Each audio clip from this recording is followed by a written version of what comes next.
You know how you sometimes see those amazing photos of famous American spots? The really iconic ones. Exactly. And you just think, okay, there's got to be more to it than just, a nice picture. Right. What's the real story? Well, that's exactly what we're digging into today. We're looking at some of those places that pretty much everyone recognizes, or at least thinks they do. That's it. We found this list from 10 most today. It's their 10 most popular attractions in the United States. A pretty straightforward title. Yep. And our goal isn't just to, read the list off. We want to really unpack why these places pull people in. Get behind the postcard view a bit. Think of it like getting the inside scoop. The interesting nuggets, the things that might actually surprise you, even about places you thought you knew. Yeah, moving beyond just the surface level to understand what makes them tick. Okay, so let's jump right in. First up, a place that, you see it and you instantly know it. Times Square, New York City. Ah, yes. Right at that famous junction, Broadway and 7th Avenue, it basically runs from West 42nd up to West 47th Street. And the first thing that hits you, according to the source, is just the visuals. Oh, absolutely. It calls it video screens, LED signs, flashing lights. It's a lot. It really is a total sensory overload almost. Yeah. What do you think it is about that specific kind of intense, bright chaos that draws so many people? Well, that's a good question. I think maybe it taps into something very modern, this desire for constant stimulation, for spectacle. All those screens are basically shouting for your attention, right? It's like advertising and entertainment taking over public space in a really, really active way, not just static signs. Yeah, like a nonstop show. A digital pulse for the city, maybe. That's a good way to put it. And of course, you can't talk Times Square without mentioning the New Year's Eve ball drop. Definitely. And that's become like the image of New Year's globally, Oh, hasn't it? sure. Okay, so shifting from that really concentrated burst of city energy to something else iconic, but spread out differently. The Strip in Las Vegas. Wow, Vegas. That legendary, 4.2-mile stretch of Las Vegas Boulevard South. That's the one. The source actually calls it a scenic road at night, which, makes sense with all the lights. A different kind of bright than Times Square, though. Yeah, definitely a different vibe. But what's really staggering there is just the sheer density of massive hotels and casinos. Right. Get this. 15 of the world's 25 biggest hotels, by room count, are right there, on the Strip. 15 Ah. out of 25. Yep. And altogether, that's over 62,000 hotel rooms. Just think about the logistics of running that. 62,000. Wow. It's like a whole city built purely for entertainment and, well, hotels. Pretty much. It's kind of its own ecosystem. Okay, so from that kind of almost surreal level of glitz, let's move to somewhere with a totally different feel. The National Mall and Memorial Parks in Washington, D.C. Yeah, a really profound shift in atmosphere, like you said, this Yeah. huge 1,000-acre area. It's really the nation's sort of central civic space. And it's where you find those incredibly important monuments. You've got the Washington, Lincoln, Jefferson memorials, Right. and also the Korean War Veterans Memorial, the Vietnam Veterans Memorial. Very powerful places. Extremely moving. It really feels like a space designed for thinking, for reflection.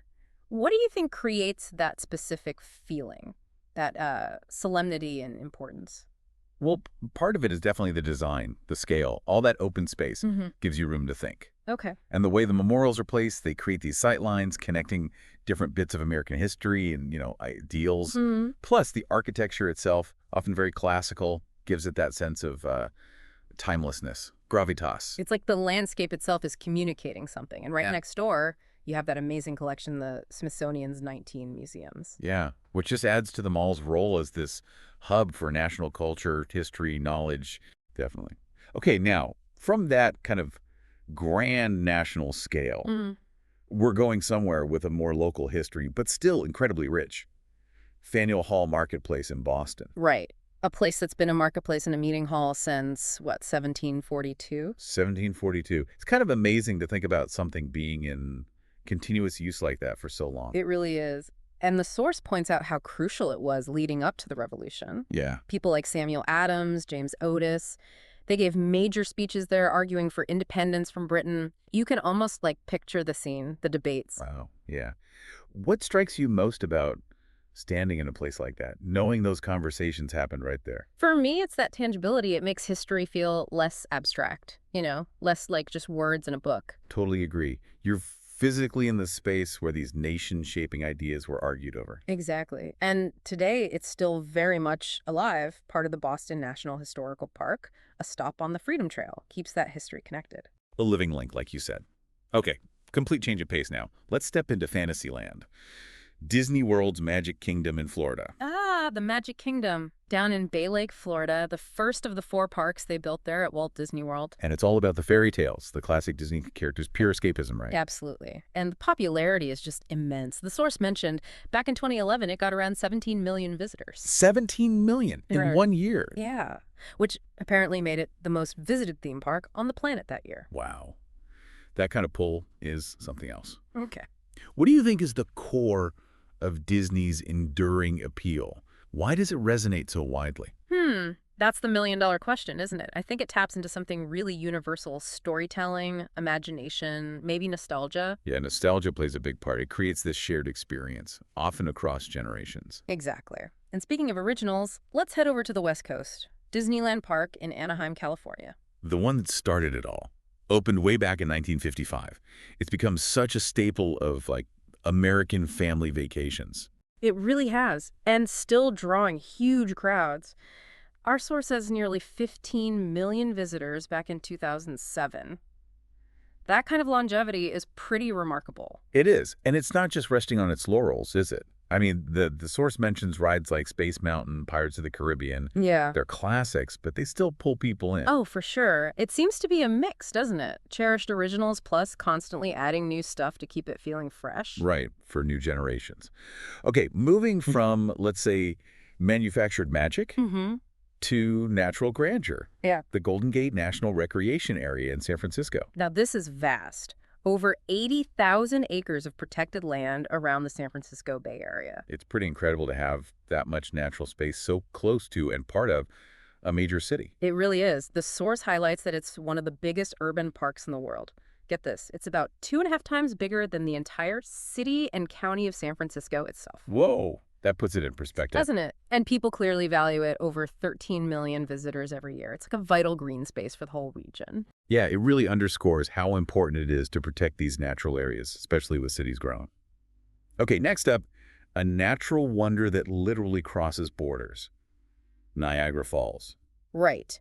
The collective name for those 3 amazing waterfalls: Horseshoe Falls, which is the biggest, then American Falls, and the smaller Bridal Veil Falls. And they sit right on the border between Ontario in Canada and New York State in the U.S. Correct. Forming the sort of southern end of the Niagara Gorge. And the source just says it's a huge tourist draw all year round. I can only imagine the sheer power you feel standing near that. The sound, the spray. Oh, absolutely.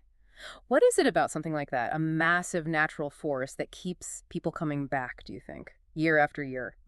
Maybe it's that primal thing. Fascination with raw power, raw beauty on a scale that just dwarfs you. Yeah, it's humbling, isn't it? Puts things in perspective, and the visual spectacle is just undeniably awesome no matter when you go. A real reminder of, the planet's power. Yeah. Okay, moving south to another incredible natural landscape, Great Smoky Mountains National Park. Straddling Tennessee and North Carolina. And this place has, what, over 800 miles of protected trails? Yeah, an amazing network. Makes it a real paradise for hikers, backpackers, anyone who loves the outdoors. And clearly a lot of people do. The source says about 9 million visitors annually, hikers, birders, people just driving through for the views. 9 million, which makes it America's most visited national park. Most visited, wow. Why do you think it gets that top spot? More than Yellowstone or the Grand Canyon? Well, accessibility is probably a big factor. It's relatively easy to get to for a large portion of the U.S. population. Okay, that makes sense. And the biodiversity is incredible. Those ancient forests, the views, the wildlife. It just offers a huge range of experiences, from tough hikes to just, a beautiful scenic drive. It's very immersive. Sounds like a place you can really lose yourself in nature. All right, final stop on our list takes us to Chicago. Navy Pier. Right, that really long pier, 3,300 feet sticking out into Lake Michigan. And it has a pretty interesting history. Yeah, built back in 1916. Originally, it wasn't for fun, was it? It was a working pier. Exactly. Cargo facility for ships on the lake, docking for passenger steamers. The source even says it had its own tram. A tram on the pier. That's cool. Very different from what it is now. Totally different. It's a prime example of adaptive reuse, I guess you'd call it. Oh, so. Well, it went from that industrial purpose to being Chicago's #1 tourist spot, full of attractions, entertainment, those big fireworks shows over the lake at night. Quite the transformation from Yeah. industry to leisure. Definitely. So looking back at this whole list, Times Square, Vegas, the National Mall, Faneuil Hall, Disney, Disneyland, Golden Gate, Niagara, Smokies, Navy Pier.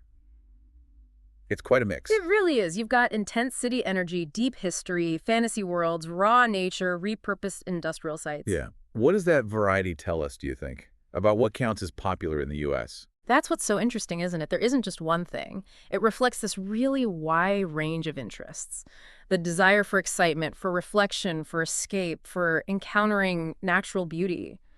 People want different kinds of experiences. Definitely gives you a snapshot of different aspects of American culture, history, how we spend our leisure time, maybe, Yeah. what we value seeing and doing. Yeah, absolutely. Which leads to maybe a final thought for you listening. When you look at this collection of places, these incredibly popular spots, Mm-hmm. what do you think really makes a place popular? Is there some common thread connecting these very different attractions, or is it purely about the diversity of options? That's a good one to chew on. And maybe ask yourself, of all the places we just talked about, which one genuinely sparks your curiosity the most? Which one would you want to see firsthand and why? Yeah, what captures your imagination? Something to ponder until our next deep dive.